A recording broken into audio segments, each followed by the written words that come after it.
Most days, I stay busy. If I keep moving, keep my mind occupied, the demons lose interest. If I never rest, they struggle to find me. But if I pause, even briefly, they remember my name. I tried long ago to drown those demons, but then to my horror I saw that they could swim, and as I struggle with the current, they cling deftly to the fringes of my soul, desperately, impatiently, hungry and waiting for the moment that I falter. There are times when grief, memory, nostalgia, and sorrow find me in a still moment. With a careless thought, I am suddenly staring into the accusing eyes of a buried past. I try to turn back, but I am transfixed as if in a waking dream, powerless to move forward and unable to catch myself as I am pushed by an unseen hand toward the edge of darkness, toward the fall and the certain despair that looks up at me, grinning with teeth that are ready to rip my mind open and claws that are ready to flay open my heart. Unsatisfied with the kill, they want to hear me scream. They want me to beg for mercy, indeed, to beg for death. But they will not kill me, not now. They only want to prolong the hell that I inhabit, and they whisper in my ear that where I go, my suffering will be unending. For what could be worse than an eternity without light? What could be colder than a disembodied soul forever wandering the expanse of loneliness with no hope of companionship? I try not to look back, because looking back means feeling again, and feeling means remembering what broke me. This is the irony of my plight. Perhaps it was not one thing, but many, each one threatening and weakening the fragile balance of my existence, until it all finally shattered into a sharp and dangerous collection of disjointed memories and unresolved traumas that threaten to wound anyone who would draw close. As sure as the law of reaping and sowing, the Creator has woven justice into every thread of this world. Every demon is given his day, his season. Every wound has its witness. There is always a balance. There are times I forget what I still have and remember only what I've lost or what I never had. The pain burns hot, the weight crushes low, and what I fear the most is this life will always be this way, a cycle of days that mirror one another, empty and endless. There are times when nothing eases the grief, not my wife's embrace, nor the laughter of my children, nor the fellowship of my friends. Then I return to my nature, one of solitude. I seek the cold and the dark places, like an animal, like prey, seeking to evade the predator.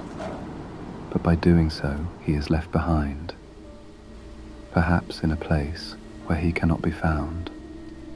In the secret of my mind, I hide myself away on mountain tops, cold, jagged, dark, unforgiving, a place that no one will readily go to find me.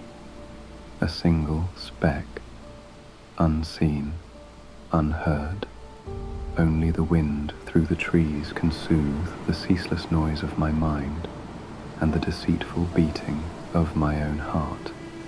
There are times when I feel only the pain of others, how cruel it is to sense their sorrow, but never their joy, to be in the presence of mirth and merriment, but still be empty inside. Truly, the darkness cannot comprehend the light. Such is my nature, to shoulder what breaks them and to bear it as my own. What can a man do? For in the end, a man will become that which he feels the most. The two wolves that live in the hearts of all men, one evil, one good. They are not enemies, they are brothers. They both must be fed, and they both must fulfill their purpose.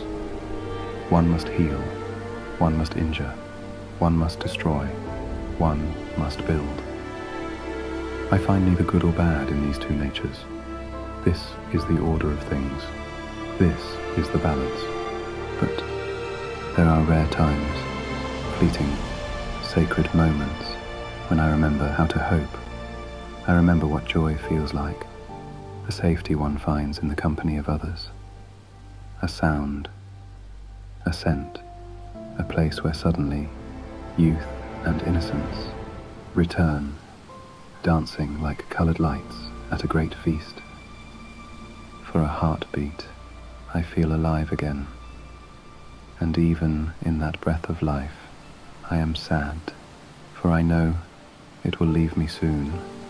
It is like a drowning man after a mighty struggle. Through force of will, he is able to free his head above the suffocating depths. One last time, able to breathe, able to hear and see clearly, before being cruelly dragged back under, and the unrepentant waves fall over his last hope, entombing him forever in a violent death and an uncertain eternity. You and I, we are only passing one another on this ocean. Two ships, lost in the fog, adrift in a sea of memory, bound for eternal silence. There are times when I do nothing but reflect, and the older I become, the more those times return. There are times, there have been times, there will be times. With age comes acceptance. To be a man, to be human, is to be flawed, to fail in reconciling past and present. Yet even this pain, this burden, this endless ache must be held sacred. When that pain is all that you feel, the day you no longer feel it, you are truly lost.